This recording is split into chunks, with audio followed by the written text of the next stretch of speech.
demystifying Deverson the podcast. Woo! And a very special welcome to our returning star guest. Please introduce yourself. Hello, I know you've missed me. Please introduce yourself. Hi, I am Mustafa, as you all know, hopefully. I am the fifth year medical year rep, and I'm really happy to be back on the show once again. Woo! And we're so happy to have you again. Thank you. His episode was very well received, and a lot of people came up to me in the last, I think, almost 7-8 months, and have mentioned oh, I loved Mustafa's episode. I would. Mustafa, what's your secret? You should be our co-host. I just wanted to say thank you to everyone who listened to the podcast last time. Yeah. I do appreciate it. Taking time from your very busy days to listen to my podcast really means a lot to me. Mm-hmm. I love you all so sincerely, and thank you so much for supporting not just me, but Zoya and with this amazing podcast. Thank you so much. So informative, and it's been so helpful. And I think I can safely say on behalf of everyone and everything that we're very, very Oh happy my that we God. have something with Oh, so in nice. the community. Yeah. But I think we go back to the question that you asked why I came back. No. I asked you how do you do it? By the way, how do you Oh, do sorry. it? No, it's okay. But my actual question is, has anyone come up to you and mentioned the podcast to you? Yes, actually, a few people came up to me and mentioned the podcast to me, and they're like, "Oh, you're Mustafa, right? I heard you from Zoya and Honey's podcast." Oh my god, And I'm first year students or? I'm not sure, but Yeah. they just I was in Pepe Panini, and I was just having my egg omelet bagel. Shout out to the bagel guys. With hot the spicy chili sauce. Yes. And then all of a sudden, I look up and there's a girl hovering over me, and she's like, "Are you Mustafa?" And I'm like, Really? "Yes." And I'm like, Damn. "Sorry, do I know you by any chance?" And she's like, "Not really, but I've listened to your podcast on the Demystifying podcast, and I just wanted to say that you were really, really nice and really nice to hear Oh. your experiences and etc." And then I'm like, "Girl, who's coming for a hug?" Oh. You've got fans. You've got fans. What about you, Henny? A lot of people also came up to me and commented on the podcast. They'd be like, "Oh wow, we really liked it," and some were like, "Oh, we wish we could talk more about it. We want Mustafa back as well." So many people asked for you back. Yeah. Thank you so much, but I believe the magic is all right in front of me with Zoya. Thank you. They bring the audience. I'm just a guest here. I want to give an additional shout out to Flamingo, because they the owner, who's a very, very lovely guy, was very, very kind to us when he found out that we mentioned him on our podcast, and of course we did because we're being addicted. This is not paid, not published. Oh yeah, not sponsored. We're not sponsored. But we wish. But even the guest star agrees with the statement that Zoya said. Get your drinks from there. You're bored, you have nothing to do, go get a cup. You're bored, you're hungry, you're craving something sweet, go get a cup. You You're want just somewhere bored. to just Sit for a hang bit. out, and sit for a Yeah. bit at night. Exactly. Guys, now we Go for a actually sound kayak. sponsored. I mean, hey, if you want to sponsor you guys, I'd be more than happy to continue on talking. Thank you. So, my next question to you is, how do you look back on fourth year that it's over now, and what are your feelings that you're in fifth year now? Okay, so fourth year in a nutshell was probably the happiest year of my entire life. Really? As much as it was so stressful and a lot of things were going on, it was also so much fun because it was the first time in medical school where I felt like a doctor, and B, the material I was studying was actually fun and fulfilling, and it did not feel like it was useless. Everything I was studying for a purpose, and that's to save lives. It was so nice to be able to finally have some information, after gathering the basics in the first 3 years, and then utilizing the basics and adding more information on top of it. It was It does feel like fourth year and onwards is a different university. because of just Yes. like how much the Yeah. vibe changes. Yeah, like I was sad in ophthalmology today, and I was like, wow, like I'm in a clinic, but like in a ophthalmology clinic, in the basement, and like there's the ophthalmology pens, the machines, etc. Just like wow, like it just feels different. That's Yeah, what I'm it's very trying to nice. say. Yeah. It does feel like you spend a lot of time in first, second, and third year just studying out of books, and you don't really see any physical proof of your knowledge. Yes, and I feel like the first 3 years like is just the basics. Like you cannot necessarily deviate from the basics. Like you need to know these by heart because if you don't understand most of these, then your fourth, fifth, sixth, etc. years in life as a medical student slash doctor is going to be hell because to build the good foundations in your fourth and fifth and sixth year, you need to build those foundations in the first 3 years. I know it's subjective, but I actually do think that like our uni prepares us really well for the clinicals. Like with the basics, with the stress that it puts on the basics, you reach the clinical part, and then like I don't know, I feel like it was good for me. If you know your pathology well, if you know Yeah. your anatomy well, you're kind of set. I completely agree with that. Actually, a lot of the topics we're doing right now in like fifth and fourth year is a lot of pathology, a lot of microbiology, a lot of pharmacology, and you're just kind of recollecting all that information. It's like and revision. adding. Yeah. Yeah, which is what I love it because of that. Exactly. Because yes, we're learning like in ophthalmology, for example, we're learning about like diseases, but we already know like the pathology of it. We already know the microbiology of it. We know the pharmacology of it. It's just like revision where we're putting everything together. Yeah. However, there are still some subjects where like I've Yeah. struggled really badly with. For example, Orthopedics was hard. orthopedics and obstetrics. Not gynecology. Gynecology was fine, but obstetrics and orthopedics. Oof, I also God. think like I think maybe the painful or like not so like not so good thing about fourth year is that everything just depends entirely on you. Like you just kind of because there's no more SCGs, there's no more constant check-ins. You can be late to class if you want. So like it really depends on you how much you end up learning from your clinical. Yeah, and I feel like a lot of people are on either two ends. Either they're taking it relatively seriously, or they're just not taking it seriously. And people who are not taking it seriously are going to suffer later on in life because now is the time that you can get the opportunity to work in a clinic, work with doctors, ensure that you're getting the most education from here, which is superb.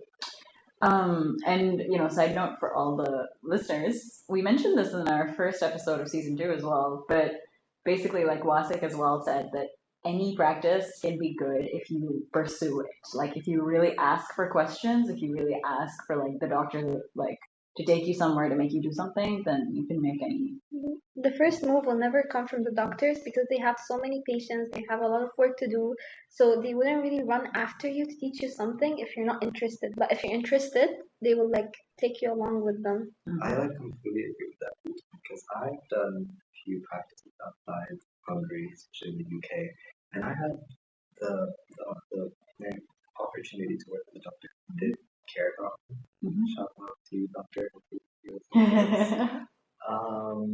And I've always had so much fun working there because it was a mix of she's telling me what to do and also discovering what I want to do. So it was so nice to work in the ward and work alongside doctors instead of behind the doctor, if that makes sense. Yeah. And obviously that did not go by, I'm just standing behind the doctor. Let me know if you need anything. It was more of, I hear the doctor like, we need to take blood for this patient. I'm like, I'm on it right now. Print the label. I'll go get the blood supplies. I will take the bloods off today. Oh my god, where was that? In the UK. Oh, yeah, makes sense. Yeah. Oh, can we ask you about that as well, by the way? Like, how do you feel like your experience in the UK and your experiences in Debrecen have been like different, similar, better, worse, etc.? So I definitely find the practices in the UK are so much better. Purely because everything's in English. Oh yeah, that's also true. Yeah, like I did my surgery practice and my obstetrics and gynecology practice here, my block practice last year, but I did most of my internal in the UK. The block practices were not that fun, just because when we had the rounds, it was always in Hungarian, and when we had the clinics, sorry, it was all in Hungarian. It was only the surgeries that were relatively fine to attend. Mhm. But I was still confused most of the time because the doctors would be speaking in Hungarian. And I remember once we were in a surgery, and it was supposed to be an easy cholecystectomy. But then a complication occurred, and we just stood there for like 2 hours straight, not knowing what was happening. Was this in Augusta? Yeah, Mhm. yeah. I think you were there. Okay, never mind. But yeah, we were just waiting for 2 hours, and we were just so confused until a Hungarian student was standing with us, and we just asked her like, "Hey, what's happening since you're Hungarian?" She's like, "Oh, there was a complication," and we called in another doctor, and the other doctor is assessing the situation. It's just that you get lost in translation Yeah. and quotation. But in the UK or like in any country really that you're able to speak the language, it will always obviously be much better. Like I feel like in Hungary you will get utmost education if you know Hungarian very well, or if you can understand a few words. But personally for me, Hungarian is not my forte. Yeah. So I understand. I was in one surgery that was like a parathyroidectomy, and I felt like some of the medical Hungarian that we learned in third year really helped me out then because he was like mentioning like all these medical terms, and I was like, I actually know what that means. yeah, I wouldn't say the same because I was barely passing. Medical Hungarian. Yeah, like I would pass, yes, but Yeah. like it was like comes in from one ear, leaves the other. Yeah, I understand. It's just Hungarian's a very hard language, but Especially with your background, I think like if you're like an Arabic speaker and an English speaker, there's no like even like closely related like anything in Hungarian. and it's so unfortunate because like I feel like I don't like if yeah we live in Hungary, we owe it to the community to speak somewhat Hungarian, but the community is not that helpful. The community is also not that much there. Like, and think about your everyday. Like, how many people are you interacting with who are actually Hungarian? He's like staring because he's like trying to count, but there's like. I mean, technically not a lot, but like if we count the times we go to get a coffee or to get food or to buy something. When you speak Hungarian, they tend to be really nicer. Like they're like, oh my god, you're trying to speak to us, and then they do to you whatever you want it. Like yeah, I try my absolute best, but then they start speaking and I just get lost. Yeah, it's very easy because it's a very fast language. It's like Egyptian in a way because Egyptian is like a very fast form of Arabic, and like it can be hard for some people to get it. Yeah, I don't blame Hungarians. You know, it's their language. I just wish it was easier on me to be able to speak the language. It's okay. It's like I think it's one of the top 7 hardest languages in the world. Especially because it's not really anything. So, is there anything else other than the language that you like notice the differences between like UK practice? In the UK they allow me to do so much shit because they have shortage of doctors. Like on the last day, it was basically a junior doctor and me doing the word rounds, and it felt like I was a doctor and I was working with them instead of like being a medical student. Obviously, I wasn't able to sign off anything. I was only able to like help them do some stuff. So I'd go around with the patients, check up on the patient, check up on their bloods, etc., etc. It was really nice. You know, I did so much more than I did in Hungary, but at the same time, I'm unable to give you an unbiased opinion because most of my practices were in internal medicine. In the UK, I don't think I've done one internal medicine practice in Hungary. Oh, really? Yeah. So my opinion is very, very, very biased. Like very biased. How did you like manage to get a practice in the UK? Like, do you just email doctors? Like, what do you do? Yes. You just basically find a doctor and then email them. Be like, hey, I'm a medical student. Please email them a nice email, okay? Yeah. I so many people come up to me and be like, yeah, I know you do it in the UK. Can you tell me what to do? I'm just like, find a doctor, write an email, and send it to them. And then most of the time, like 2 weeks later, they'll be like, but they never replied to me. And then they show me the email. It's just like, hey, I want to practice. Oh my What god. is that email? What is that email? Can you guys please use your common sense? Like, imagine you are receiving that email. How would you like to be when you read such an email? Obviously, you'd like to be like, you know, like as a doctor, as a consultant, you know, you want to be hyped up. You're like, why? Like, I am excited to be with you, to work alongside you, and for you to teach me. Yeah. You know, so like you have to be like, hey, I heard I'm a medical student in Hungary, blah blah blah, and this is my year, this is my name, etc. I have been looking into opportunities to work within the UK and the NHS system, and I think that our values align and my specialty aligns with you, and it would be An an honor honor to be to be working with working with you you. Yes. or just shadow you because that would increase my CV, increase my education, etc. You know, like hype them up. You know, Hype that's them what up, but doctors not too want. much to the point where they're like, it's actually creepy. Exactly. And then when you show up to the practice, be present. And be Yeah. respectful. And just be Exactly. like, yeah. Be present. Be respectful. Don't overstep your boundaries. You know, like Show up on time. yeah, exactly. Like and like once you find a doctor, just stick with them. Just stick with them because if you stick with them and then you actually want to work in the UK or if you actually want to work with somebody else, they will be your help within the hospital. They'll be like, yes, I've worked with this student before, And I know him. and I want him in my ward. Oh, Yeah. Okay. Another thing I wanted to ask you is like, did you notice the NHS shortage or the like? Definitely, yeah, I did notice the NHS shortage. When the strikes happen, there's a shortage. Most of the times, you know, we have like usually in my ward, in that ward, it's usually 3 doctors plus the registrar and a consultant. So that's 5 doctors. And most of the time this summer, actually, we've had 3, like all of these available. But I've had so many days where we were missing 1 doctor, missing 2 doctors, even missing the consultant because the consultant had other shit to do. Yeah. You know, it's really messy. You know, every day is different because you really don't know how many doctors are going to show up, and sometimes doctors get sick. They call in sick. But the good thing about the UK, you have something called locums. So let's say a doctor calls in sick. If another doctor who's on their off day is, you know, interested in getting more money, they can apply for this locum, which is the job in which the sick doctor called up. Right. Yeah, it works out, man. I was asking you about this because I recently found out, and this is like a new development, is that because of the UK's shortage of doctors, they're introducing in England, and this is going to affect, I think, anybody who wants to work in the UK for the next 10 years, they're introducing in England a 4-year medical degree. And the 4-year medical degree seems to be a lot less specialized and a lot more like clinic based.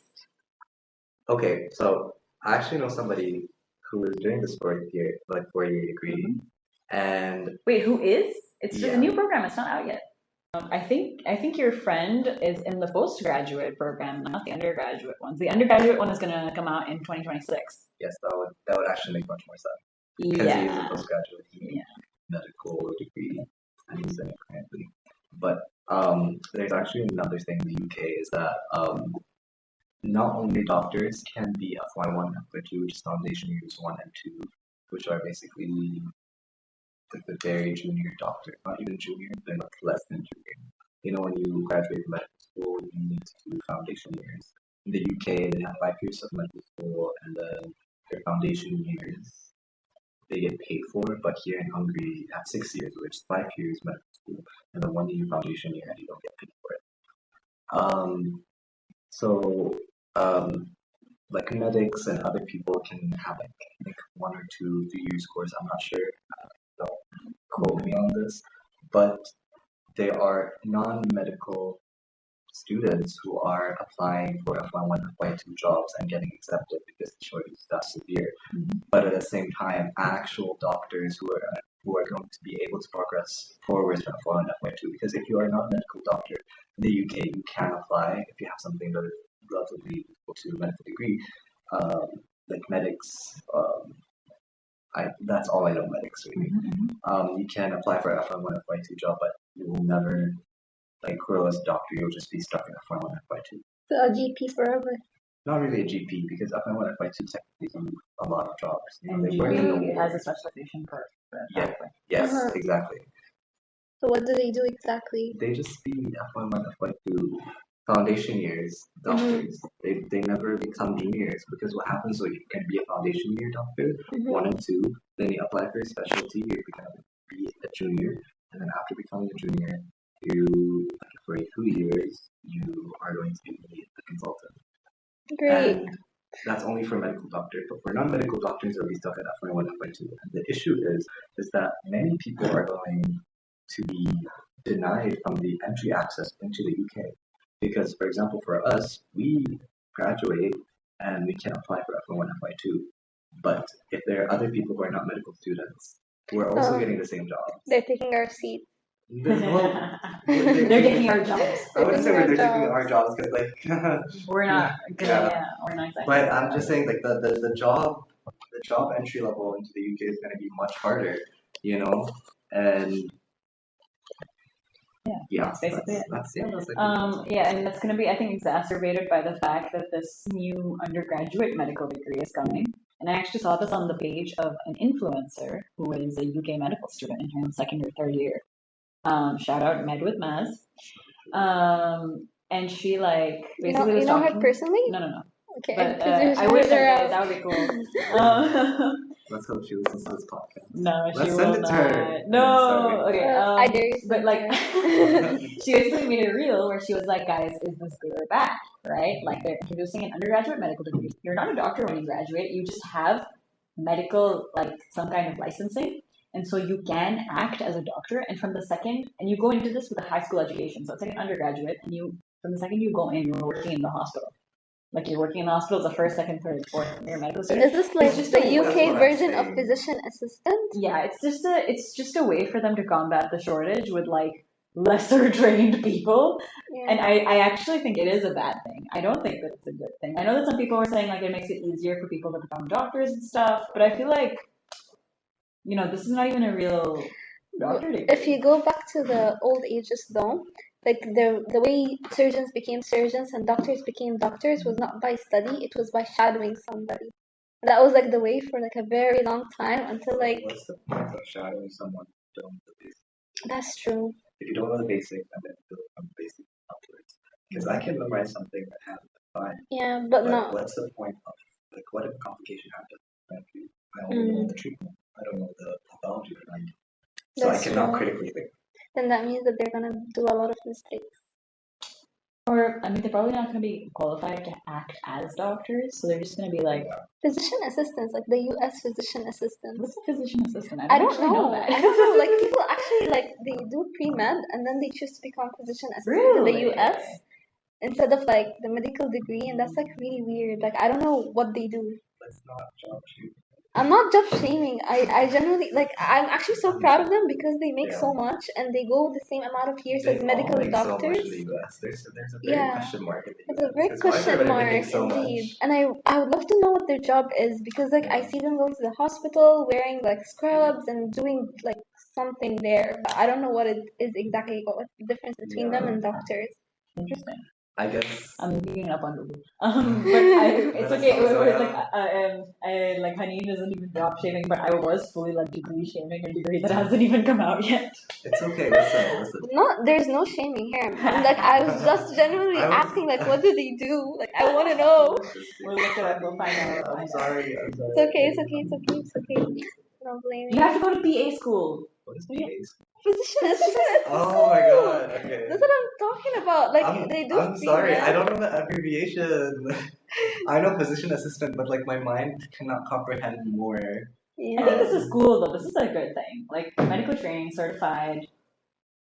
And this is something that you certified. What is the question? Exactly. What is okay? There's you're basically somewhere between a nurse and a doctor. And so if you're a nurse, you can get you can go to PA school, you can get a higher certification for your own job, and you can earn more. So I think that's a good thing. It's a very good thing. That's what I think. This new UK program is all about. So PAs have to be they have to have a bachelor's degree, and then they have to be either a combat medic, an echocardiography technician, an emergency technician, a lab assistant, a nurse, a medical assistant, a medical social worker, a paramedic, a physical therapist, a respiratory therapist, or an X-ray technologist. So they have to have a previous job in the medical field, basically. Okay, so I think we're not very qualified to speak about this. Yeah. Yeah. There's so We're many. just actually yapping now. Yeah, because like Very there's a lot yucky. of technical things behind it, and I feel like if we don't do our proper research, we're not really allowed to speak Yeah, about Okay, such. damn. that's No, true. I'm sorry. I just don't want it to get canceled too No, early but on. okay. No, It was a no. good question, though. We find out what a physician assistant is, and Yes. we now know a little bit That's more about some upcoming changes in the In UK. the healthcare system in general. and this is your homework for you guys. You should search up what a PA is, how do you get there, etc. And then comment. You can just look at like the Yeah. different kinds of jobs that you might be working with as an American or as a doctor in the US or a doctor in the UK. Yes. And you can leave a comment about that because Spotify now has comments. Yay! Last year when we talked, you were struggling with being a rep. Did that change, or are you still struggling? I've reached a point where like I'm literally doing the bare. But you said like you hated it, but you loved it, but you wanted to keep doing it. Is that the same? Yeah, same. I mean, like I still love serving my year and making sure that they're all, you know, what's it called? Content. Yeah, that's Happy. the word. Yeah. It's just I took a break over the summer and I kind of wish I didn't because now it's hard to get back into the groove. I've been slowly, like, day by day going back into the groove, but I still needed that much needed break because after the halfway dinner, it was just So I hectic. was so hectic. Like the Yeah. halfway dinner was this. For I me. remember you left so early. You didn't even enjoy your hard work. It was just so many problems and so many issues, and it's just I mean, I'm not blaming anyone, nor am I blaming myself because it is a big event to run. Especially as a medical student with like so much other stuff to do in your life. Yeah, like I still remember that 1 week. I think that was the most stressed I was in the entire year. Like not even orthopedics exam was that stressful. That says a lot. But okay, I'll say this: like I feel like you're the only person I know who found the orthopedic exam really difficult. No, It was my- I also really found it really Really? difficult, and I feel like the reason we did that is because we left it all the way till the end. Yeah. Oh yeah, exactly. you guys did. Yeah. It was my final last And exam. then exam. we sign up. You know, it was my last exam, and I was just really. First of all, I was struggling to understand the material, and the material was just so new. Mm-hmm. Like, what the hell is a Brody's abscess? I've never heard of a Brody's abscess. What is a Brody's? Do you guys know what a Brody abscess is? It is a bone. It's a chronic osteomyelitis. Oh. It was Well, now you know that. So. I mean, yeah, because it was my topic. And my teacher was like, I'll ask you 3 questions, and if you don't, I'll pass you. And one of them was Brody's abscess. It's like, Yeah. wow, most students don't know this. And I'm like, it's literally right there on the lecture slides. I'm shocked people don't know this. Also, let me just bring back to materials and stuff. Can everyone in 4th year currently or in the future stop taking it so like unseriously? Because Why? I've been in so many exams and I've attended so many exams, and the material that they come into these exams like knowing Yeah. is so minimal, and it's I just sit there and I'm like, are you not ashamed Oh my to be god. here and to mention like 1 or 2 sentences? Oh yeah, I've had that experience as well. I've had that so many times, and I'm just sat there. I'm just like, it is basics. These are Mhm. basics. Yeah. Like, please, guys, please, like, don't embarrass yourselves. I don't know if you'll ever hear this, but shout out to the guy who palpated the spleen on the wrong side in internal. Me too. Me too, though. Me too. We are not going to talk about my internal experience, okay? Because I had an examination of the abdomen and I was not prepared for that. Oh. And oof, that was a terrible examination I did there. You know, like. I understand though, but okay, I'll say this: like we in 4th year, 2nd semester, we had so many exams. We had so many exams. Final Yeah. exams. So But like they were I relatively understood. short though, relatively short, but it Yeah. was just a lot. Just a lot of them. Yeah. Yeah, I think I like that more than one big exam. Yeah. Because at least you can finish an exam, de-stress, and continue the next one. Yeah. Instead of stressing on the same exam. Yeah, and you can keep on studying the same material and like. Yeah, it was like a change. Yeah. Yeah. Anyways, going back to your You said there's no shaming on this podcast, and we're like shaming on this podcast. I love you all. You're all so amazing. I cannot wait to serve you even more for the upcoming year. Ooh, thank you. I do apologize for any mishaps and any shortcomings that were from my end. I promise that I will try my best to do better and to always provide and always be there and support the year whatever means we need. Um, yeah. Thank you. Getting chills. Yeah. So, last time you came here on the podcast, we were talking about friends, boundaries, quality, not quantity, stuff like that. And, like, can you just give us an update about, like, how's that been with you? Or, like, I don't know how to word it. Let's just talk about friends in general, like having friends, making friends, things Shout you out learned. to Khadija, Adia, Diana, Farah, Becky, Kim, because they have been real homies over the summer. Woo. Obviously, you alongside, like you, Like- you are, you know how you have like baseline friends. Yeah, and then like Yeah, and then you have like people who stand out. Like there are people who stood out. Like Yeah, you yeah. guys are always there. I remember I don't know if you know this podcast. It's called Looney Tunes, and basically she also had this like episode about like friendship and like boundaries, stuff like that. Like she's also like relatively unknown, but like I really like her podcast. And then she was talking about how we have like different classes of friends, and she listed them perfectly. She was like, you have your besties, then you have your family friends, and then you have those friends where you only like hang out with them on the premises of work and university. Then you have like those friends where you like make to network, professional. Like she called them professional friends. Like networking. Yeah. Also, shout out to okay, anyways. I do completely agree with that sentiment actually. That's how friendships usually work. You know, you need to have friends to network with. You need to have friends to like talk to. You need to have friends where you can trust everything with. You know. And there are also those friends where you just hang out with them, like because you have like interests in common, but they're not necessarily your besties or anything. Yes. You have different like levels of friends. You need like a level 10 friend, level 9 Yeah. friend, level 8 Yes. friend, all the way down. You can't really stick to one group of people all the time. I completely agree with that. You know, I feel like what I've learned about my like university experience, especially with friends, because I've been in several few friend groups, is that until I found the friend group that I'm most comfortable with, it took me a while, and there were a lot of friendship breakups, you know, friendships made, etc. As is characteristic of university, I think. Yeah, I completely agree. Like when you come to university, you are going to be friends with so many people over so many years, just because you're going to start realizing, oh, first of all, you're away from your home. Most people will be away from their home. You will start experiencing things that are not usually protected by society back where you're from. You know, start experiencing things that are not necessarily pretty. And that's when you start making, you know, deeper and more elaborate ways to make friends, or like checklists. Yeah. Thank you. Also, like like basically a checklist of friendships. You know, do they necessarily do this? And if you experience the same thing that they experienced with another friend, you'll be able to be like, hey, sorry, I'm not gonna be friends with you anymore, or not necessarily be friends with you anymore, but like just keep that in the background or something. Because being friends, especially in university, you're gonna have so many people you're gonna know, and you don't have to label every single person you know as a friend.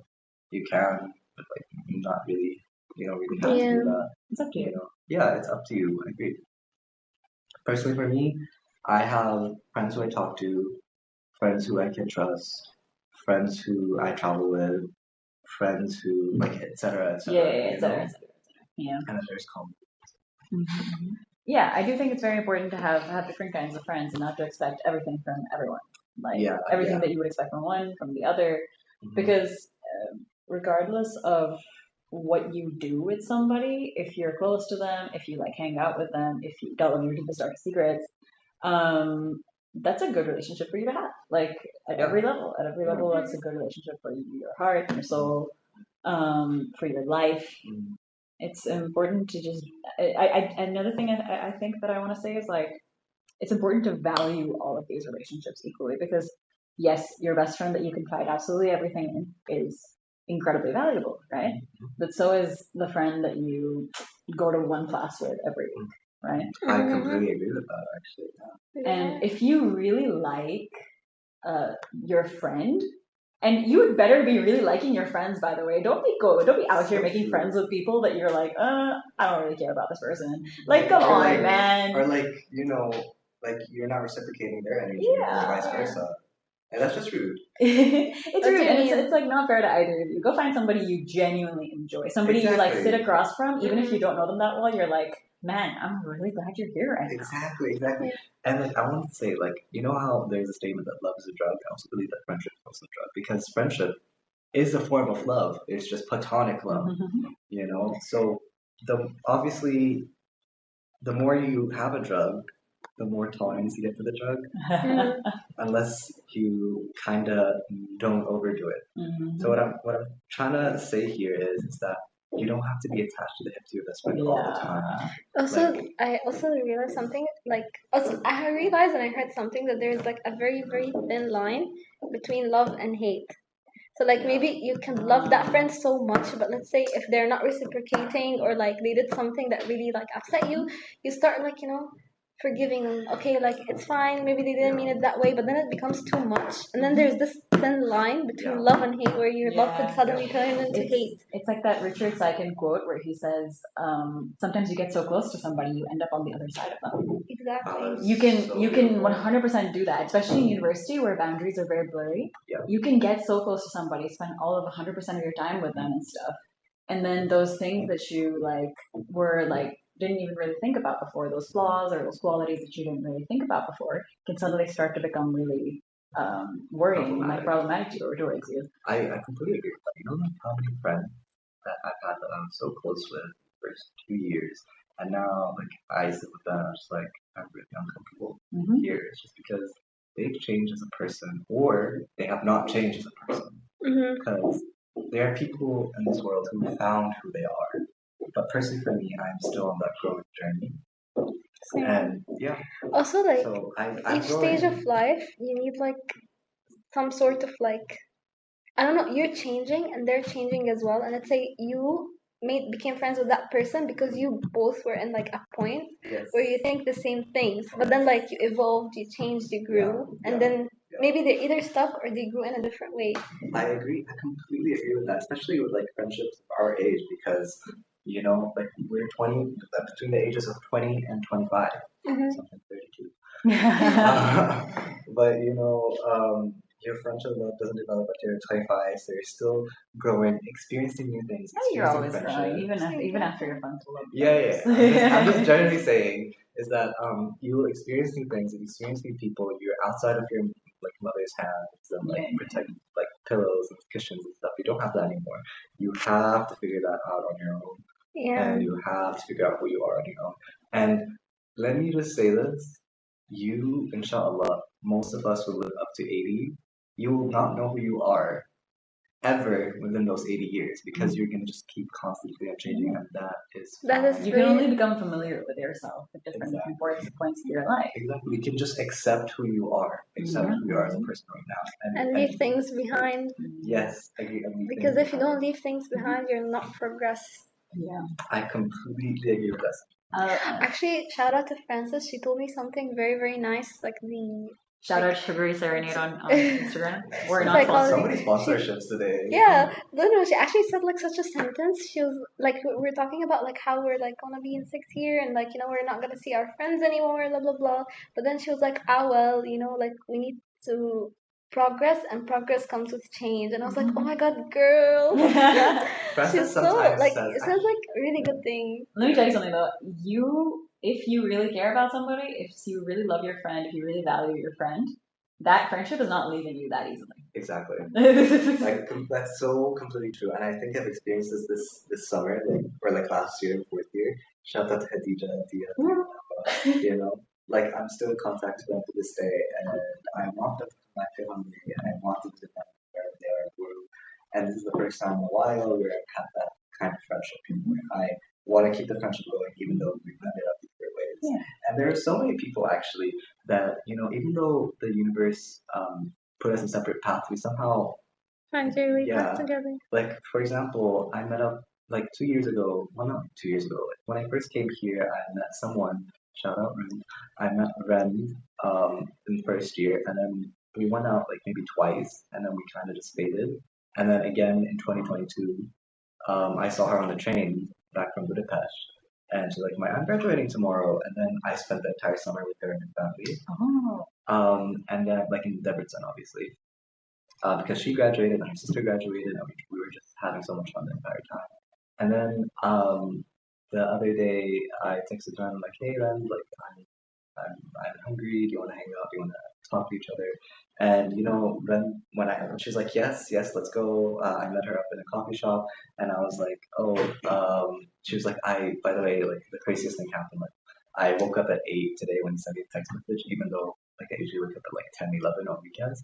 I was like, wow, divine intervention. And now we're also back to being like, all I'm saying is that life is an ocean, bestie. Yes, like you like flow towards a person, exactly. A person, you flow away from the person. Exactly, and like you'll have times where you'll flow back, and they'll like even if you don't think that person is in your life currently, the future has so much to offer. You'd be so shocked on how many things have aligned in your life, in other people's life, my life. Yeah. And it's like equal parts, I think, divine intervention and just like predestination, honestly, like how close you end up being to some friends. I feel like my friendship with Honey is 100% predestination. Like I ended up in the right place at the right time. She was waiting for No. But no, I genuinely think like if I genuinely think that a lot of my friendships, or a lot of the friendships that I've experienced with people here long term, shout out Zayn and Mika and Apurva, is something that could not possibly have been an accident. like we met each other at the exact right time when we needed each other. And shout out Ailul as well. And I was thinking about this the other day. She's in the room. I was thinking about this the other day when in the summer when I came back to Debrecen for my practice and she was in Turkey. And we were just coming to terms with the fact that we're about to be in our 5th year, we're going to be in our 6th year, things are going to change big time. And Ailul and I never speak on the phone. We never text each other. We never call each other. And I was like, you know what? I have to do something to change this because I do want to carry this friendship with me into the next phase of my life. Right?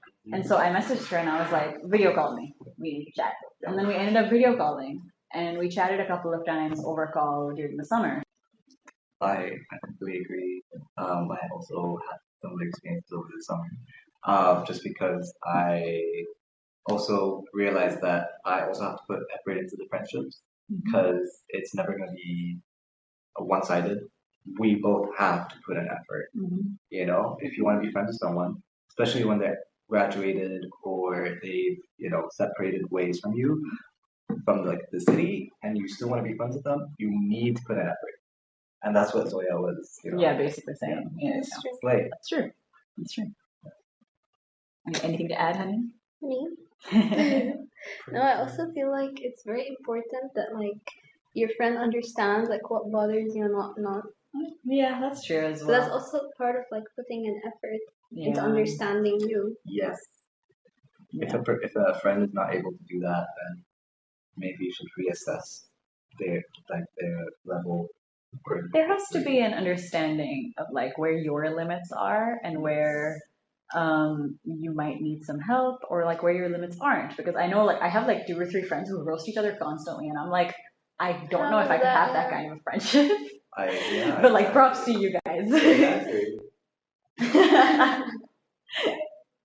Okay. And of course, that's why we are ever so grateful for Mustafa, our friend, who came on our podcast for the 2nd time simply because we asked him to. I love being on the podcast. I love you guys. Yeah. I love you guys. Thank you for having the idea and making it reality. You guys. Thank you for inspiring the idea. It's like because of you, actually. It's because of you and your car. I'm so shy right now, but thank you so much. Yeah. And I feel like I'm really happy to see you guys flourish and grow and become these amazing interviewers /podcaster Woo! / amazing medical doctors. I can't wait to see what else you're gonna accomplish in the near future. Thank you so much. I'm also proud of you for like doing so much. Yes, definitely. And for actually growing, you can tell that he grew a lot. Thank you. I appreciate that. I guess. Yeah, not like not grew. Yeah, like you're grew still young, mentally. but like mentally grew. I appreciate that. Yeah. Thank you so much. But I feel like we're missing one thing about this podcast, and it's tea. See, yeah. So we should say something tea-worthy. Problem is, like, I have been cutting people off when they say something a little too spicy every time. So I just like end the recording. So true.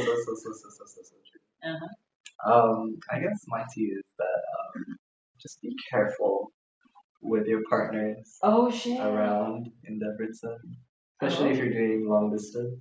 Oh no. Yeah.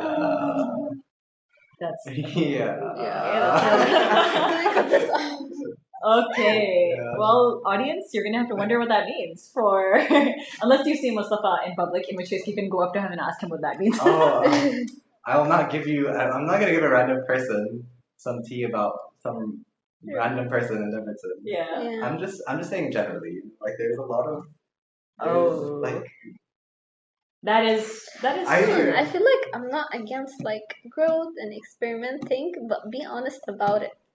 Yeah, be honest with yourself if you're looking for a friend or a relationship for the wrong reasons. Like, you should know that you're looking for the wrong reasons. And be honest to the other people about it as well. Because number one thing is, like, self-honesty. Do not, like, we all tend to fall into traps of, like, self-deception. But if you're going to be, doing some unfortunate things, then you should know that they're unfortunate.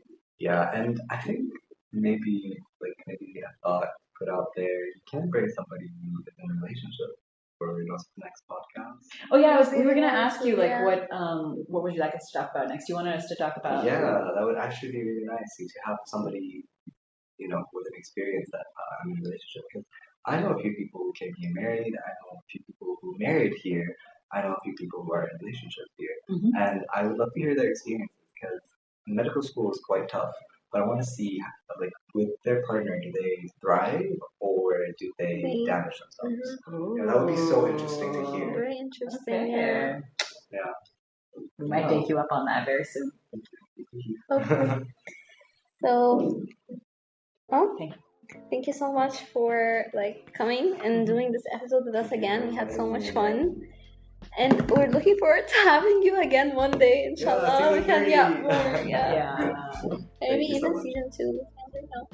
If you're up for it. I'm so down. Okay, If you want me to talk to every single one, if you want to be the third co-host, I'm so down. Just let me know. I love yapping. Like, you should know the thing about. Maybe you should open your own podcast. I don't want to open my own podcast. It would be so unhinged. I would totally listen though. Thank you. I don't wanna. You guys, this is your thing. I'm not gonna. To be fair, we talk about uni stuff. So if you wanted to make a podcast about not uni stuff, we're behind you. I would totally listen. I don't think I can disclose any of that information. We are your audience. Your friends are your podcast audience. Exactly. And I mean, I feel like in life, like especially medical school, I realize like you need to keep something private to yourself or to your close friends that you trust, but you don't have to publicly tell everything about yourself to the entire world, you need something to yourself. Yeah, be a little bit mysterious. Yeah, exactly. Be in your mysterious era, guys. Okay. And also, you never know who wants the best for you and who don't. So true. Evil eye exists, guys. Yeah. Okay. Thank you so much for listening. Thank you. Thank you so much. Do you want to do the thing, honey? Guys, please follow us on Instagram, and you can listen to this podcast on Spotify and Apple Podcast, YouTube. We're still figuring that out because I'm struggling. Yeah, I'm struggling with like the video thing, but we'll try to figure it out this week. If not, then Spotify and Apple Podcast for now. And we are going to air this episode along with most of our episodes every Sunday at 12 p.m. Thank you so much for listening. and we still don't know how the audio is gonna be like. If it's not as good as we think, then Please leave a comment. Yeah, please leave a comment and be patient because we're trying a whole new program right here. Thank you.